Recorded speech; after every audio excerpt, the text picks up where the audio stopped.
고린도후서 4장 7절 11절의 말씀을 다 같이 한 음성으로 봉독하시겠습니다. 우리가 이 보배를 질그릇에 가졌으니 이는 심히 큰 능력을 하나님께 있고 우리에게 있지 아니함을 알게 하려 함이라. 우리가 사방으로 우겨쌈을 당하여도 쌓이지 아니하며 답답한 일을 당하여도 낙심하지 아니하며 박해를 받아도 버림받지 아니하고 거꾸로 뜨림을 당하여도 망하지 아니하고 우리가 항상 예수의 죽음을 몸에 짊어지면 예수의 생명이 또한 우리 몸에 나타나게 하려 함이라. 우리 살아있는 자가 항상 예수를 위하여 죽음에 넘겨지면 예수의 생명이 또한 우리 죽을 육체에 나타나게 하려 함이라. 아멘. 우리가 가지고 있는 이 귀중품 가운데 이제 보관하는 방법이 그 가치에 따라서 달라지는 것을 볼 수 있죠. 그냥 보편적으로 다른 사람들이 가지고 있는 귀중품, 별것 아니라고 생각되는 것들은 그냥 눈에 보이는 곳에 이렇게 관리하는 것을 우리가 볼 수 있죠. 그러나 좀 더 가치가 있고 또 이게 쉽게 구할 수 없는 것이면 이 집안에 금고가 있으면 금고에 넣지 않겠습니까? 또 그보다 더 가치가 있으면 어떻습니까? 집에 두면 항상 불안하니까 이제 은행에 보관하게 되는 이제 이런 경우를 우리가 보지 않습니까? 여러분들은 어떻습니까? 은행에 보관한 만큼의 그 보화가 많이 있으십니까? 이 은행에 보관했다가 꼭 필요할 때는 가서 그곳에 가서 찾아다가 사용을 하고 또 다시 반납을 하지 않습니까? 그래서 내 것이지만 사실은 그렇게 자유롭지 못하는, 참 마음껏 누리지 못하는 이런 이제 경우가 있는 것들을 우리가 보게 되는 것이죠. 우리가 이 생각해 보면 사실은 이 어떤 그 겉에 있는 이 그릇보다도 그 속에 담겨 있는 것들이 무엇인가에 따라서 그릇의 진가가 발휘되는 것들을 우리가 볼 수 있게 되는 것이죠. 사도 바울은 오늘 본문을 통해서 가장 귀한 이 보배가 질그릇에 담겨 있다 이렇게 지금 말씀을 하고 있는데요. 여러분 질그릇이 뭔지 아십니까? 요즘에 제가 이거 유튜브로 혹시라도 이런 그릇이 있나 봤더니 전부 다 뭐 유약을 바르고 한 아주 견고한 질그릇이에요. 근데 저희가 어렸을 때 이 질그릇은요 얼마나 얇은지 모릅니다. 사실 어떻게 보면 종이장 몇 개를 겹쳐서 만들어 놓은 한지밥과 비슷한 것이죠. 그러니까 얼마나 이것이 연약하면요 슬쩍만 건드려도 금이 가고 깨어지거든요. 그러면 옛날에 우리 부모님들은 그것을 이제 그 종이에 풀을 붙여가지고 거기 그 금간 곳을 이렇게 막아서 썼어요. 그러니까 심지어는 뭐라고 이 사람들이 말하냐면 저 질그릇은 얼마나 연약하면 저 눈만 흘겨도 깨진다 이렇게 말할 수 있었던 거거든요. 근데 여기에 그 지금 사도 바울은 보배가 담겨 있다. 그래서 이 그릇이 귀하게 여겨진다라고 말하고 있는 것이죠. 그러면 여기에 귀하게 여기는 이 보물이 무엇인가? 바울은 본문을 통해서 우리의 육체가 건강할 때에는 사실 황소도 때려잡을 만큼 아주 강건해서 큰 소리도 치지만 사실 우리의 육체는요 작은 바이러스가 나도 모르게 내 몸 가운데 들어오면 이 바이러스의 서식에 의해서 우리의 육체가 거침없이 무너지게 되는 것을 우리가 볼 수 있지 않습니까? 심지어는 대수롭게 여기지 않은 이 감기 몸살이 내가 바로 치료하지 않으면 그것이 이제 우리의 그 육체의 그 연약함의 근원이 되어서 결국은 사망에 이르게 되는 이런 경우도 우리가 볼 수 있다는 것이죠. 아마 건강한 분들은 이런 거에 대해 잘 이해가 되지 않을 거예요. 제가 이제 주일을 맞이해서 어저께부터 굉장히 이게 감기 몸살 기운이 와서 어젯밤에도 계속적으로 토하고 이렇게 하다 보니까 이게 별거 아닌 거예요. 별거 아닌 것에 그냥 맥이 쫙 빠지고 너무너무 힘든 거예요. 그렇지만 뭐 그것이 뭐 오늘 내가 이 자리에 서는 것에 대해서 바꿀 수 없는 이런 것들을 보게 되는 것이죠. 사실은 우리의 마음은 어떻습니까? 우리의 마음은 굉장히 강한 것 같지만 사실은 한없이 연약하고 무너지기 쉬운 것이 우리의 마음이에요. 우리가 기분이 나쁘고 마음이 상하면 어떻습니까? 불편해지는 거예요. 마음이 불편해지면 평안이 없어요. 평안이 없으면 음식물이 소화가 잘 되지 않습니다. 그러니까 어떤 분들은 그러잖아요. 내가 저 인간 얼굴을 보면서 밥을 먹어가지고 내가 체했다. 이런 분들도 있거든요. 그러니까 사실은 우리의 감정의 변화가 그렇게 왔다 갔다 한다는 것을 우리가 볼 수 있게 되는 것이죠. 그러면서 어떻습니까? 이것이 해결되지 않으면 마음껏 분노가 자리를 잡게 되는 거예요. 그러니까 자꾸 화가 나고 전혀 다른 대상자에게도 그 내가 조금만 신경이 쓰이면 화가 나고 분노하는 이런 경우를 우리가 좀 볼 수 있게 되는 것이죠. 그래서 이런 것들이 우리 마음 가운데 자리 잡으면 우리의 육체의 가장 연약한 장기가 운다라고 말하겠어요. 이 운다라는 말은 무슨 뜻이냐면 가장 우리의 육체 가운데 연약한 부분이 병으로 온다 이렇게 말하고 있죠. 여러분 우리가 어떤 때는 몸이 너무 피곤하면 어떤 분들은 입술이 부르트는 분들이 있는가 하면 편두선이 서기도 하고 또 어떤 분들은 밤에 잠을 못 자는 이제 이런 경우가 종종 있는 것들을 우리가 보고 있지 않습니까? 근데 이뿐만 아니에요. 우리의 문제가 해결되지 않으면 마음 가운데 불안이 오죠. 두려움이 오기 시작하죠. 이것이 이제 자리 잡으면 근심과 걱정과 염려가 내 삶 가운데 떠나지 않는 거예요. 그러니까 어떻습니까? 밤에 밤잠을 이루지 못하는 경우가 굉장히 많습니다. 그러니까 밤에 밤잠을 이루지 못하니까 심지어는 어떻겠습니까? 잠자기 위해서 수면제를 복용하시는 분들도 있게 되는 것들을 우리가 보지 않습니까? 그러니까 결국은 무엇입니까? 우리의 그 육체나 생각이나 이 마음은 참 연약하기 그지없다. 이렇게 볼 수 있게 되는 것이죠.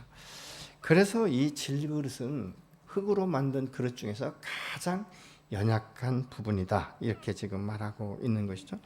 사람마다 좀 다르기는 해도 의지가 약하면 일을 아무리 많이 계획한다 할지라도 자꾸 미루다 보면 그게 이 일을 성취하지 못하는 경우가 굉장히 많지 않습니까? 그러니까 어떤 분들은 그러더라고요. 기도회에 참석하고 싶지만 너무 피곤해서 내일부터라고 말하기 시작하는데 이게 계속적으로 미뤄진다는 거예요. 그러니까 이런 그 부분들을 우리가 볼 수 있지 않습니까? 그렇기 때문에 우리가 아무리 계획을 잘 짠다 할지라도 우리가 의지가 연약하면 우리의 삶 자체가 들쭉날쭉해지는 거예요. 그냥 일방적으로 일목요연하게 한 길을 가는 것이 쉽지 않다 그 말이죠. 그래서 중간에 그만두게 되지 않습니까? 그러니까 어떤 경우는 용두사미가 되는 이런 일들이 오는 것들을 보게 됩니다. 왜 그런 것 같은가? 여러분 왜 그런 것 같습니까? 우리의 몸도 마음도 의지도 사실은 도전정신도 다 연약하기 때문에 그런 거예요. 여러분 우리 인생도 마찬가지 아니겠습니까? 잠시 왔다 떠난 외국인이다, 나그네다 이렇게 말하고 있지만 실질적으로 우리는요 봄, 여름, 가을을 정신없이 보내는 거예요. 근데 우리 인생의 마지막은 무엇입니까? 겨울을 맞이하게 된다는 것이죠. 겨울은 어떻습니까? 모든 나무의 잎사귀가 다 떨어지고 앙상한 가지만 남지 않습니까? 결국 우리의 육체는요 때가 되면 흙에서 왔기 때문에 흙으로 돌아갈 수밖에 없다는 거예요. 근데 이 원리를 모르면 세상 가운데 열심히 살다가 아니 그 사람 살만하니까 갑자기 죽었더라 이런 결론을 가져온다는 것이죠. 우리의 죽음을 준비하지 못하는. 그래서 갑자기 문제가 되는. 얼마 전에 그 이순재 씨가 이제 사망하지 않았습니까? 그런데 얼마나 많은 연예인들이 그 앞에서 눈물을 짓는지 말이죠. 참 우리 좋은 선생이었다, 스승이었다, 영원토록 기억하고 싶다. 이런 그 이야기들을 남기는 것을 보면 참 세상 가운데 잠시 왔다 가는 인물이었지만 그 사람에 대해서 얼마나 많은 사람들이 좋은 인상을 갖고 있는지. 아마 연예인이 아니라 할지라도 이순재 씨를 아는 분들은 그렇게 생각할 거예요. 저분이 나오는 드라마나 이런 모든 것들을 보면 굉장히 코믹한 것 같지만 어딘가 모르게 굉장히 안정감을 주고 우리 삶 가운데 좋은 영향력을 끼쳤다. 이런 생각 정도는 하고 있지 않습니까? 근데 하물며 그리스도인이 이 땅 가운데 살면서 우리 안에 새로운 생명을 주신 예수 그리스도에 대해서 얼만큼 믿음을 가지고 살아가는가. 어떤 분들은 그렇게 생각하잖아요. 저 사람이 예수 믿었던 사람이야? 이렇게 말하는 경우가 종종 상가에 가면 들릴 때가 있습니다. 참 마음이 아픈 거죠. 아니 신앙생활 했는데 저 사람이 예수 믿던 사람이야? 이렇게 말한다는 것은 참 어떻게 보면 어처구니 없는 일인 것을 우리가 볼 수 있게 되는 것이죠. 왜 그렇습니까? 이 세상 사람들은 일시적인 쾌락이지만 성공일변도의 삶을 살아갑니다. 그렇기 때문에 보이지 않는 하나님의 그 어떤 영광, 보이지 않는 또 잘 듣지 못하는 하나님의 음성을 따라 살지 못하는 거예요. 그러니까 이 세상 사람들과 똑같이 저 사람이 잘 되면 나는 더 잘 돼야 돼. 그래서 예수 믿는 사람들은 평범한 믿지 않는 불신자들보다 더 잘 살기 위해서 하나님 앞에 기도하지 않습니까? 그것이 이제 다른 점이다라고 볼 수 있는데 그 기도의 내용들이 무엇이냐는 것이죠. 하나님 내가 어찌하면 내 평생에 여호와의 선하심을 맛보알며 당신의 영광을 드러낼 수 있을까? 이런 고민을 하면서 주님 앞에 기도하는 사람보다는 하나님이 이것도 채워줘야 되고 저것도 필요하고 저 필요한 것들을 요구하는 경우가 우리의 그 기도 가운데 많은 것들을 우리가 볼 수 있게 되지 않습니까? 하나님은 사람을 지으실 때 흙으로 창조하셨기 때문에 그가 이제 죽으면, 인생이 끝나면 흙으로 돌아갈 수밖에 없는 것이 인간의 도리이면서 하나님의 창조의 원리다, 그 말입니다. 돈이 많아서 화려한 장례를 치르고 정말 묘의 봉분이 왕릉처럼 크다 할지라도 그곳에 묻힌 사람은 한 사람의 육체에 불과한 것이죠. 그것이 썩어지면 어떻습니까? 흙으로 돌아갈 수밖에 없는 것이죠. 다만 평생 살면서 그 안에 무엇을 담았느냐에 따라서 영원한 생명과 영원한 죽음의 길로 갈리는 것들을 우리가 볼 수 있게 된 것이죠. 그래서 사도 바울은 그렇게 연약한 질그릇에 담겨있는 보물로 인해서 그 가치가 얼마나 아름답게 결정되는지에 대해서 지금 말씀하고 있는 거예요. 여러분, 그렇기 때문에 우리가 아무리 외적으로 화려하게 치장을 하고 분장을 해도 그 속사람의 마음이 강건하고 그 속사람의 마음이 평강이 없으면, 불안하고 불안정하면 여러분, 그건 기쁨이 없는 거예요. 다른 사람에게는 잘 보일 수 있을지 모르지만 자기가 스스로 생각할 때 자기 안에 있는 이 엉망진창인, 때로는 정말 실타래처럼 엉긴 자기의 인생 하나도 제대로 풀어가지 못하는 것이 우리 인생이 아닌가, 우리가 그렇게 생각해 볼 수 있다는 것이죠. 그럼 지금 사도 바울이 말하고 있는 이 보배가, 질그릇에 담긴 보배가 무엇인가? 그것은 복음인 것입니다. 죄로 인해서 이제 영원히 죽을 수밖에 없던 인생 가운데 복음인 예수 그리스도가 내 마음 가운데 들어오셔서 우리 인생을 역전시키는 것이 아니라 완전한 변화를 시키는 것이죠. 그래서 새 사람으로 만들 뿐만 아니라 우리의 신분과 권위가 상승되어지면서 우리의 가치관과 세계관이 달라지고 우리가 인생을 살아가는 목적이 달라지는 거예요. 그러니까 이 세상에서의 목표는 무엇입니까? 성공이라는 것이죠. 그런데 하나님 안에서의 목적은 무엇입니까? 내가 어찌하면 그리스도의 인품을 닮아갈 수 있을까? 그리고 내가 어떻게 하면 내 안에 있는 이 복음을 밖으로 드러내서 나의 이웃의 영혼을 적실 수 있을까? 그리고 그 영혼들이 죽게 나와 죄인인 것을 고백하고 회개하는 역사가 일어나는 것을 목표로 하는 것이기 때문에 여러분, 새로운 피조물로 거듭난 사람은 인생의 목적과 가치가 달라야 되는 줄로 믿으시기 바랍니다. 그래서 왜 그러냐면요, 하나님의 형상이 다시 회복되는 거예요. 과거에 생각할 수 없었던 이 세상에 돌아가는 원리, 이치, 이 진리가 무엇인지를 예수 안에서 말씀을 통해서 우리가 깨닫기 시작한다는 것입니다. 그래서 골로새서 2장 3절은 이렇게 말씀합니다. 그리스도 안에는 모든 지혜와 지식의 보화가 감추어져 있습니다 라고 세번역 성경은 말씀하고 있는데, 그럼 이 말씀의 근원이 무엇인가? 골로새 1장 15절은 이렇습니다. 그 아들은 보이지 않는 하나님의 형상이시오 모든 피조물보다 먼저 나신 분입니다. 맞습니다. 왜냐하면 성자 하나님은 우리가 천지를 창조하실 때 성부, 성자, 성령님이 삼위가 하나가 되시지 않았습니까? 그렇기 때문에 그분은 창조주이시면서도 우리에게 우리의 죄를 사하기 위해서 육체를 입고 이 땅 가운데 오신 성육신 하신 바로 예수 그리스도라는 것이죠. 그런데 그분이 십자가에 달려 죽음으로 말미암아 우리가 영원한 생명을 얻는데, 죽음으로 끝난 것이 아니라 부활의 생명으로 하나님 안에서 다시 살아나셨기 때문에 우리가 예수 믿는 하나님의 사람들은 죄와 사망의 권세에서 다시 부활의 생명으로 거듭나게 된 줄로 믿습니다. 그래서 창세기 6장 3절은 이렇게 말합니다. 여호와께서 이르시되 나의 영이 영원히 사람과 함께하지 아니하리니 이는 그들이 육신이 됨이라. 그러나 그들의 날은 120년이 되리라 하시니라. 이것은 이제 노아 홍수 이 심판 전에 하나님께서 말씀하신 것이지 않습니까? 이 세상이 굉장히 패역하고 이런 가운데 죄가 관영하는 이 세상 가운데 심판을 하기 위해서 하나님께서 말씀하시는 거죠. 근데 왜 심판하는가? 하나님의 영이, 하나님의 형상이 그 안에 없다는 거예요. 왜요? 창세기 3장에 인간이 죄로 말미암아 하나님과 결별하고 나서부터는 그의 육체는 육체의 소욕을 따라 살게 되어 있다는 것이죠. 여러분, 육체의 소욕은 무엇입니까? 세상 가운데 일시적으로 누리는 쾌락. 여러분, 이 죄의 쾌감이 없고 쾌락이 없으면 누가 죄 질 사람이 어떻겠어요? 죄를 질 때마다 징글징글하고, 죄를 질 때마다 마음이 무겁고, 죄를 질 때마다 잠도 안 오고, 여러분, 그러면 죄 질 사람이 어디 있겠습니까? 근데 아니라는 거예요. 그 죄를 짓는 아주 그 맛이 있다는 것이죠. 근데 이 죄는요, 빛 가운데 절대 잘 드러내지 않습니다. 어둠 가운데 하는 거예요. 아주 남몰래 하는 이런 그 부분들을 우리가 볼 수 있게 되는 것이죠. 사람의 육체에서 하나님의 영이 떠나면요, 육체는 무엇을 따라 삽니까? 본능을 따라 살아가는 거예요. 그래서 유다서 1장 10절에 이렇게 말합니다. 그런데 이 사람들은 무엇이든지 자신들이 깨닫지 못하는 것을 욕합니다. 그들은 이성 없는 짐승들처럼 본능을 아는 것 바로 그 일로 인하여서 멸망합니다. 그러니까 본능을 따라 살아간다는 거예요. 본능은 무엇입니까? 이성 없는 짐승과 같다. 짐승은요, 전부 다 본능을 따라 각인된 것에 의해서 살아가는 것을 보죠. 여러분, 이 짐승들이 굉장히 소가 창의적으로, 야, 이게 주인이 이렇게 돌아라 하기 전에 자기가 딱 끝나면 확 돌아가고, 이렇게 하는 소는 없어요. 소가 쓰라면 쓰고, 이제 고삐를 당기면 이제 돌아가게 되어 있는 이런 것들을 우리가 볼 수 있죠. 여러분, 본능을 따라 산다. 육신의 이 소욕을 따라 사는 것은요, 그 일적인 쾌락으로 자기의 육체를 불살라 버리는 거예요. 마치 불나방처럼 그렇게 살고 있는 것을 보죠. 근데 이런 사람의 특징이 뭐냐면 깊게 생각하지 않는다는 거예요. 미래를 생각하지 않는다는 거예요.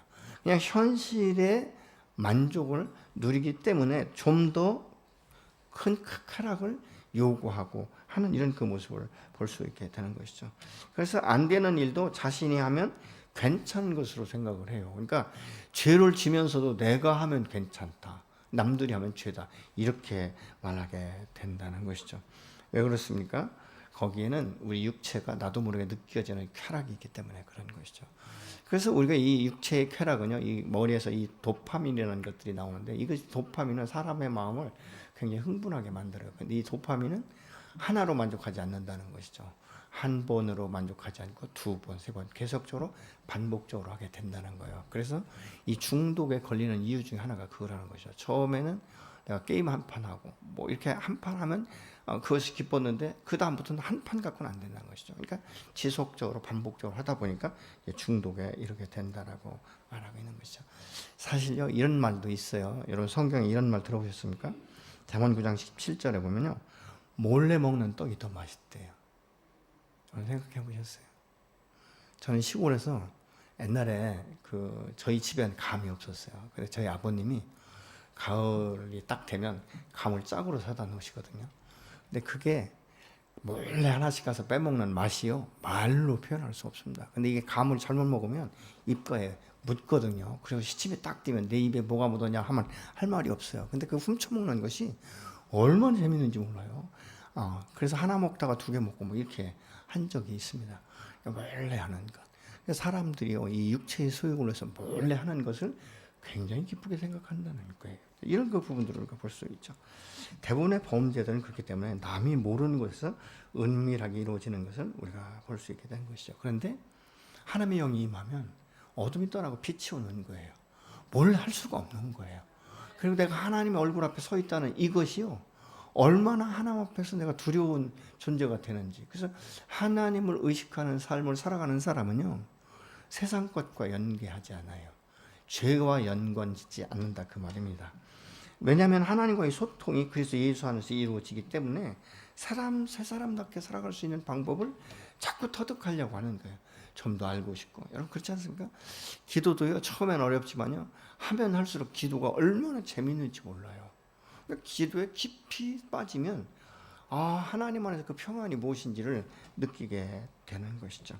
그러니까 악인의 길을 좇지 않도록, 죄인의 길에 서지 않도록 하나님께서 우리의 목자가 되셔서 지도하시고 인도하신다라고 시편 23편은 말씀하고 시편 1장은 말씀하고 있지 않습니까?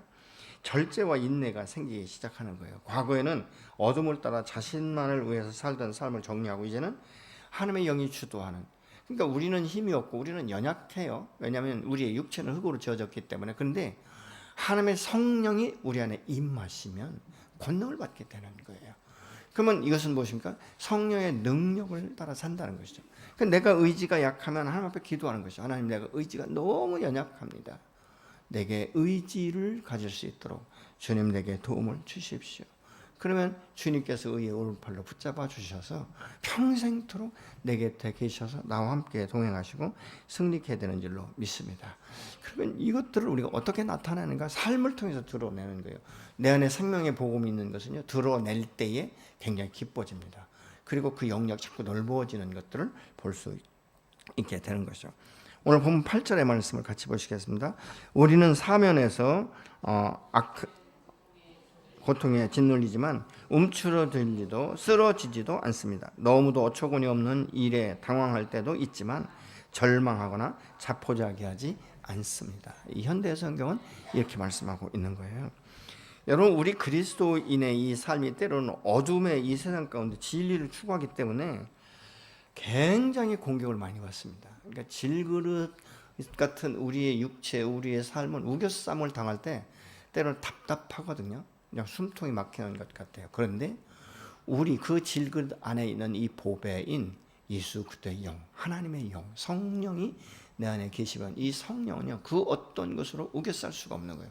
그 어떤 것으로 그 세력, 그 능력을, 그 권세를 막을 수가 없게 된다, 그 말입니다. 그렇기 때문에 우리가 이 세상적으로 생각하면 더 이상의 탈출구가 없고 도피처가 없는 것 같지만 우리의 피난처가 되시고 우리의 탈출구가 되시는 그 주님이 나와 함께 하시면 능히 승리케 되고 탈출하게 되는 줄로 믿으시기 바랍니다. 왜냐하면 전능하신 하나님의 영이 내 안에 지혜를 주시거든요. 어떻게 해야 될지를 깨닫게 하시고 어떤 길로 가야 될지를 가르쳐 주시기 때문에 그렇습니다. 전능하신 하나님의 영이 내 안에 계시다는 확신이 우리 안에 있을 때 우리는 승리케 되는 줄로 믿으시기 바랍니다. 그래서 시편 23편 4절은 이렇게 말씀하고 있잖아요. 내가 사망의 음침한 골짜기로 다닐지라도 해를 두려워하지 않을 것은 주께서 나와 함께 하시며 주의 지팡이와 막대기가 나를 안위하시나이다. 아멘. 내가 사망의 음침한 골짜기로 다니지 내가 해받을 것을 두려워하지 않는 그때도 주께서 나와 함께 하시고 주의 지팡이와 막대기로 나를 안위하시기 때문이다. 지켜주시기 때문이다 라고 지금 말씀하고 있는 것이죠. 주님이 함께 하시면 우리는 안전한 줄로 믿습니다. 여러분, 겉으로 우겨쌈을 당해도 답답한 것 같지만 내 안에 진리로 인해서 자유케 되는 거예요. 그래서 요한복음에 뭐랍니까? 너희가 진리를 알지니 진리가 너희를 자유케 하리라고 말씀하고 있는 거예요. 그냥 우겨쌈을 당하면 뭐 사단이 얼마나 기뻐하겠습니까? 너 봐라, 네가 예수 잘 믿는데 너 이거 내 문제 풀리지 않잖아. 너 사업 잘 안 되잖아. 계속적으로 너 그렇게 육체가 연약할 때 기도해도 치료가 안 되잖아. 이런 생각을 넣을 수 있다는 거예요. 그러나 내 안에 계신 하나님의 영 안에서는 능치 못함이 없는 줄로 믿으시기 바랍니다. 이게 우리 소망이 되는 거예요. 여러분, 12의 혈증을 앓던 여인은요, 안 해본 거 없을 것 같아요. 안 해본 것 없을 것 같습니다. 그런데도 안 되니까 그 마음에 한 가지 소원이 무엇입니까? 내가 예수님의 옷자락에 손만 대어도 낫겠다는 이 소망. 그 단 한 가지 때문에 그 말할 수 없는 정말 그 군중 속을 뚫고 들어가서 예수님 곁에서 그 옷자락에 손을 대는 순간에 치료되는 것을 우리가 볼 수 있지 않습니까? 여러분, 예수와 함께하고 하나님의 자녀가 된 권세를 가진 자들은요, 세상 가운데 절망이 있을 수 없는 거예요. 세상 가운데 모든 것들이 막히지 않는다는 사실을 꼭 기억하시기 바랍니다. 왜냐하면 그분은 내 편이시고 그분은 나를 건지시고 나의 산성이 되시며 나의 바위가 되시기 때문에 그렇습니다. 이 세상의 것들은요, 다 지나가게 되어 있어요. 아멘이십니까? 여러분, 어렸을 적에 그 아주 나쁜 기억이 지금까지도 계속적으로 그 삶을 살고 계십니까? 그래서 그렇다면 우리는 불행한 거예요. 다 지나간 것들이에요. 근데 대부분의 사람들이 묶임을 보면요, 현재 상황보다 지나간 것들에 대해서 그것을 풀어놓지 못하고 그 문제를 해결하지 못해서 묶임이 되는 경우가 굉장히 많더라고요. 그때 그 사람이 나한테 어떻게 했는지 뭐 이런 것들을 계속 묵상하다 보니까 그 마음 가운데 병이 드는 거예요. 여러분, 하나님 우리 마음 가운데 병 드는 것을 기뻐하실까요? 그런 것들은 하나님 앞에 위탁하는 거예요. 하나님 앞에 맡겨드리는 거예요. 여러분, 기도는 그냥 내려놓는 것이 아니라 맡기는 것인 줄로 믿으시기 바랍니다. 하나님 앞에 기도할 땐 맡기는 거예요. 위탁, 그냥 내려놓는 게 아니에요. 내려놓으면 문제 해결되지 않습니다. 그러나 주님 손에 옮겨드리면 주님이 그 문제 해결하시는 줄로 믿으시기 바랍니다. 그렇기 때문에 우리가 살아나는 거예요. 그렇기 때문에 우리가 승리할 수 있게 되는 줄로 믿으시기 바랍니다. 그래서 우리가 그거를 막 인간적으로 했고 꼭 저 사람 이겨야 되고 저 사람 정말 꼬꾸라지는 걸 내가 봐야 되고 저 사람 망하는 걸 내가 봐야 된다. 그럼 내가 먼저 죽어요, 여러분. 그렇기 때문에 우리가 이런 그 문제에 묶이지 않는 것은 무엇입니까? 기도를 통해서 하나님께 맡기는. 그럼 하나님께서 해결하신다는 것이죠. 하나님의 이 하나님 안에서 사는 삶은요, 모든 것이 합력해서 선을 이루게 되는 줄로 믿으시기 바랍니다. 그러니까 고난도, 역경도, 환난도, 기쁨도, 감사도 다 연합해서 하나가 되는 거예요. 그러니까 우리가 곤고한 날엔 좌절과 절망과 낙심이 아니라 인생을 포기하려고 하는 것이 아니라 그 안에서 하나님께서 내게 주시고자 하는 메시지가 무엇인지를 알기 위해서 반대 정신을 가지고 주님 앞에 나가 기도하는 시간이 되어야 될 줄로 믿으시기 바랍니다. 여러분 그때 그 기도는요 쉴 수가 없는 거예요. 왜냐하면 이거를 내가 해결하지 않으면 이걸 내가 이 문제가 풀어지지 않으면 내가 죽을 것 같거든요. 그러니까 어떻게 해요? 세상 사람들은 그럴 때 딱 보면 술 먹고 막 그거 여자들하고 같이 뭐 하고 뭐 이러거든요. 근데 예수 믿는 사람들은 그때 바로 울어야 될 시간인 거예요. 어디서요? 주님 앞에 나오는 것이죠. 하나님 내가 너무 답답합니다. 내 삶이 정말 깝깝합니다. 막힌 담과 같습니다. 하나님 내가 어떻게 해야 될지 주님 가르쳐 주십시오. 그러면 고난이 내게 해로운 것이나 그 고난과 역경을 통해서 나를 정금과 같이 연단시키는 하나의 훈련시키는 땅을 통과하게 하는 역사가 일어나게 되는 일로 믿으시기 바랍니다.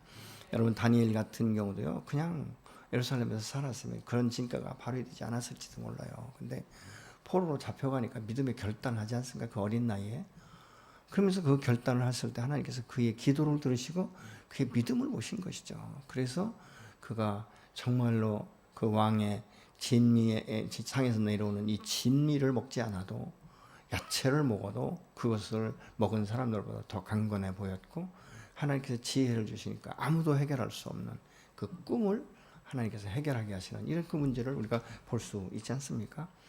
그렇기 때문에 여러분 고난을 너무 나쁘게만 해석하지 마시고 하나님 하필이면 이게 왜 나에게 있습니까? 하필이면 왜 우리 가정 가운데 우리 사업체 가운데 일이 일어나야 됩니까? 라고 말씀하지 마시고 하나님 이 일을 통해서 당신께서 내게 알게 하시고 싶은 것이 무엇입니까? 주님 가르쳐 주십시오. 이렇게 오히려 신호에 나아가면요 하나님이 우리 기도를 들으시고 기억을 하세요. 여러분 나보다 나를 더 잘 아시는 분이 하나님이신 줄로 믿으시기 바랍니다. 나의 현재 형편과 처지보다 나를 더 잘 아시는 분이 요 하나님이세요. 아멘이십니까? 그러면 그분이 어떻게 하겠어요? 나를 망하게 하시겠습니까? 나를 망하게 하실 것 같으면 당신의 독생의 예수를 이 땅까지 왜 보내셨겠어요? 전 그렇게 생각하지 않아요. 나를 살리는 길로 인도하시는 줄로 믿으시기 바랍니다. 여러분 하나님은 자신을 찾는 자들을 향해서 날마다 길을 기울이고 계세요. 그래서 우리의 기도가 땅에 떨어지지 않도록 오늘 또 붙들고 계신 줄로 믿으시기 바랍니다. 그래서 잠언에 보면요 16장 1절 같은데 마음에 경외한 사람에게 있어도 말의 응답은 여호와께로부터 나온다라고 말하고 있어요. 사람이 아무리 계획을 철두철미하게 세우고 조직적으로 하고 인원을 어떻게 동원하고 돈을 언제 뭐하고 이러면 될 것 같죠? 아니에요 여러분. 하나님이 주관하지 않으면요 아무리 조직적이고 아무리 계획적이라 할지라도 설계도면이 암만 정확해도 되지 않는 줄로 믿으시기 바랍니다. 왜요? 그 인생을 주관하는 분이 여호와 하나님이세요. 내가 아닌 거예요. 세상의 어둠의 영이 아닌 것이에요. 그렇기 때문에 잠언 16장 3절 같은 너의 행사를 여호와 앞에 맡기라. 그리하면 내가 경영하는 것을 이루라고 잠언을 말씀하고 있어요. 뿐만 아니라 잠언 16장 9절을 보시겠습니다. 사람이 마음으로 자기의 길을 계획할지라도 그의 걸음을 인도하시니는 여호와시니라. 아멘이십니까? 아멘이십니까 여러분? 그럼 여러분의 인생을 누가 인도한다고요? 여호와께서 인도하신다는 거예요. 그 하나님은 살아계시고 그 하나님은 전능하시며 그 하나님은 나의 아빠가 되시고 내 인생을 분명하게 책임지시는 줄로 믿으시기 바랍니다. 아멘이십니까? 그럼 우리가 이 어떤 이 예적인 것에 대해 소망과 절망을 잃어버리시면 안 돼요. 아멘이십니까? 그 안에 소망을 찾으시는 저와 여러분이 되시기를 예수님으로 축원합니다. 여러분 내가 아무리 철저하게 설계했어도 그 무엇 하나도 내 뜻대로 되는 것이 없어요. 그의 삶의 계획과 설계를 여호와 하나님께서 막 바꿔놓는 거예요. 새롭게 하시는 것입니다. 사도 바울은 자신이 처음에 예수를 믿는 사람들의 믿음의 기초가 잘못된 것으로 생각했어요. 그래서 예수를 믿는 사람들이 하나님의 영광을 가린다고 생각한 거예요. 그러니까 그 젊은 나이에 예수 믿는 사람들 잡아서 죽이려고 옥에 가두려고 그렇게 막 혈안이 돼가지고 찾아 나서지 않습니까? 사도행전 7장 같은 경우는 이 스데반 집사가 그렇게 명설교를 하고 그렇게 진리의 말씀을 선포해도 그게 하나도 귀에 들어오지 않은 거예요. 저 못된 놈이 오히려 사람들의 마음을 유혹하는구나, 사람들의 마음을 뺏는구나 이렇게 생각한 거예요.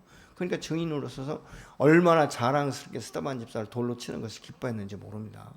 근데 우리가 잘 아는 이 사도행전 9장에 다메섹에 가면서 그 부활의 주님을 만나잖아요. 그때 주님께 질문합니다. 당신 누구요? 그러니까 나는 내가 핍박하는 예수다. 이렇게 말씀하지 않습니까? 그 말을 들은 후에 바울이 완전히 180도로 바뀌는 것을 볼 수 있어요. 사도 바울은요, 사실은요, 정말 그렇게 핍박하던 그 복음을 증거하다가요, 뭐 돌에 맞아 죽을 뻔도 하고 매 맞아 죽을 뻔도 하고요, 얼마나 인생을 험악하게 살았는지 모릅니다. 그러면 아마 웬만한 사람 같으면 나만 예수 믿으면 되지, 내가 이제 복음을 절대로 전하지 않겠다, 내가 열심히 살아 내 주변의 사람들에게만 영향력을 주겠다, 이렇게 결단할 만도 한데 바울은 그렇지 않아요. 우리 잘 아는 사도행전 그 16장 같은 데 보면요, 점치는 귀신 들린 여인이요, 그냥 점쳐서 다른 사람한테 돈 받아가지고 자기의 주인들을 유익하게 했으면 아무런 사단이 일어나지 않아요. 근데 아니, 사도 바울 일행이 지나가기만 하면 이 귀신이 제대로 들린 것 같아, 이 사람은, 이 여자는요.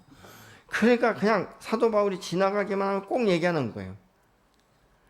저 사람은 당신들에게 생명의 복음을 증거하는 하나님의 종이다, 이렇게 자꾸 말하는 거예요. 그러니까 사도 바울이 처음엔 그게 아마 그냥 지나가면서 무시했을지도 몰라. 근데 매일마다 그러니까 마음 가운데 막 고민이 되고 갈등이 온 거예요. 그래서 나중에는 그 영혼이 불쌍하잖아요. 영혼이 불쌍하니까 그냥 그 여자의 그 몸 안에 있는 귀신을 내쫓는단 말이죠. 그러다 보니까 점쳐서 그 여인을 점치게 해서 돈을 삥땅 쳐먹던 사람들이, 아니 돈들은 수입원이 막힌 거예요. 그러니까 그 관원들한테 말하잖아요. 저 바울이나 저런 사람들은 보니까 우리가 알지 못하고 우리가 지킬 수 없는 이상한 말을 하고 있다, 그냥 혼란하게 만든다, 이렇게 말을 해가지고, 그 사실은 이 사도 바울은 로마 시민권자인데 이거 묻지도 않는 거예요. 시민권도 묻지 않고 때리잖아요. 때리고 그냥 이 쇠사슬로 묶어가지고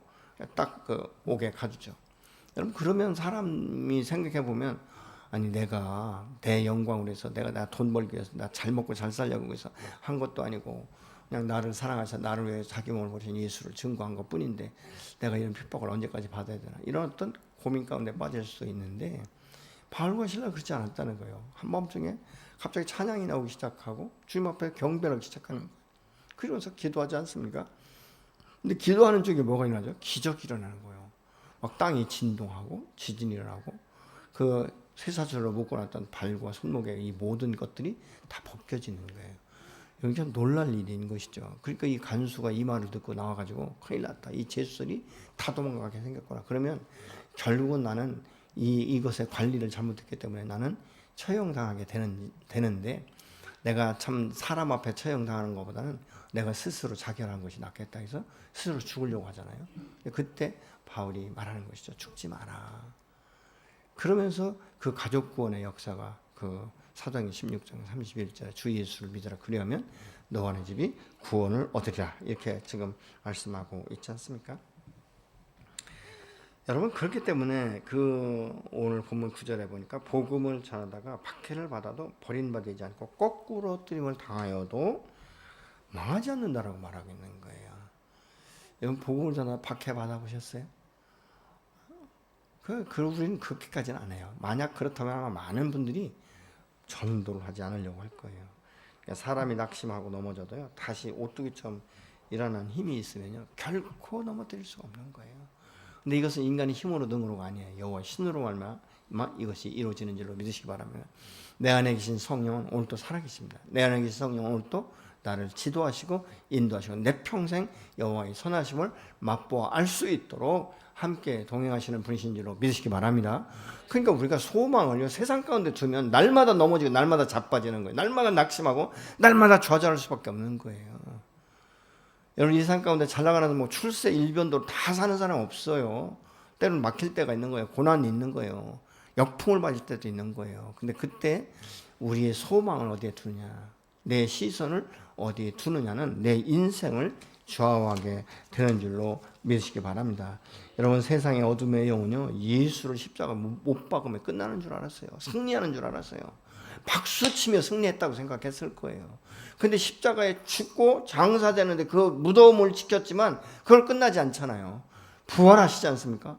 여러분, 이건 막을 길이 없는 거예요. 오직 여호와 하나님만이 하실 수 있는 일인 줄로 믿으시기 바랍니다. 우리가 이 과거의 죄악으로 인해 죽을 수밖에 없었던 우리가 예수와 함께 십자가를 통과하고 나니까 우리가 새 사람이 되지 않습니까? 새 영으로 충만해지는 거예요. 잃어버렸던, 우리가 꺾여있던 하나님의 형상이 회복되기 시작하니까 하나님의 이치를 깨닫기 시작하는 거예요. 기도하면서 하나님의 음성을 들을 수 있는 거예요. 말씀을 붙잡고 내가 기도할 때 이 말씀이 내게 능력이 되는 거예요. 소망이 되는 거예요. 그래서 예수 믿는 사람은 소망이 없다, 절망이다라고 말하면 안 되는 거예요. 나 죽고 싶다, 죽어야 되는 이 말씀 하시면 안 되는 거예요. 왜? 말은 씨가 돼요. 아멘이십니까? 나는 살아서 오늘 또 하나님의 영광을 드러낼 자라는 것을 선포하시는 저와 여러분이 되시기를 예수로 축원합니다. 예수님의 생명이 오늘 또 우리 죽을 육체에 나타나게 하시는 것은 무엇입니까? 성령의 능력이, 성령의 능력이 나와 함께 동행하면 이 땅 가운데 믿음의 사람이 어떻게 세워지고 믿음의 사람을 통해서 하나님의 나라가 어떻게 확장되고 하나님의 영광 가운데 하나님이 어떻게 사업을 축복하시고 하나님 어떻게 영역을 강건케 하시는지를 드러내기를 원하시는 줄로 믿으시기 바랍니다. 그 사람이 누구예요? 저예요, 저. 목사. 아멘이십니까? 왜 대답 안 하세요? 여러분 한 사람 한 사람이에요. 아멘? 영적 지도자이기 때문이 아니에요. 모든 예수 믿고 거듭난 하나님의 자녀들을 한 오늘도 그렇게 축복하시고 세우시기를 원하시는 줄로 믿으시기 바랍니다. 땅에서 풀어지는 역사가 반드시 일어날 거예요. 여러분의 가정과 가문을 하나님께서 이렇게 세우실 줄로 믿으시기 바랍니다. 아멘? 우리 안에 정말 연약한 질그릴 것 같은 조금만 마음이 상해도 깨어지고 조금만 육체 질병이 와도 힘을 못 쓰고 갈팡질팡하는 그 우리의 마음 가운데 보화이신 보배이신 생명의 복음 예수 그리스도의 영이 내 안에 계시기 때문에 내 육체는 연약하지만 내 속에 있는 이 속사람이 강건해지는 역사가 일어나게 되는 줄로 믿으시기 바랍니다. 그래서 우리는 승리할 수 있는 거예요. 일시적인 쾌락이 아니라 영원한 진리 가운데 영원한 생명 안에서 더 풍성한 삶을 살아갈 수 있도록 하나님 오늘도 저와 여러분을 축복하시고 인도하시고 역사하시는 줄로 믿으시기 바랍니다. 근데 조건이 있어요. 무슨 조건입니까? 믿음으로 순종하는 거예요. 여러분 믿음은요 단순해야 돼요. 믿음은요 막 여러 가지 생각을 하고 오만 가지를 다 생각하면 믿음 앞에 따라갈 수가 없어요. 이러면 저것이 안 될 것 같고 저렇게 하면 이것이 안 될 것 같고 얼마나 우리 마음 가운데 연약함이 많은지 아십니까? 단순한 거예요. 주님이 그렇다고 말씀하시면 그런 거예요. 아멘이십니까? 저는 그렇게 단순하게 그래서 하나님의 영이 여러분을 적시고 여러분을 계속적으로 새롭게 씌우시고 지경을 넓히시는 놀라운 역사의 경험을 하는 여러분의 삶의 현장이 되시기를 예수님으로 축원합니다.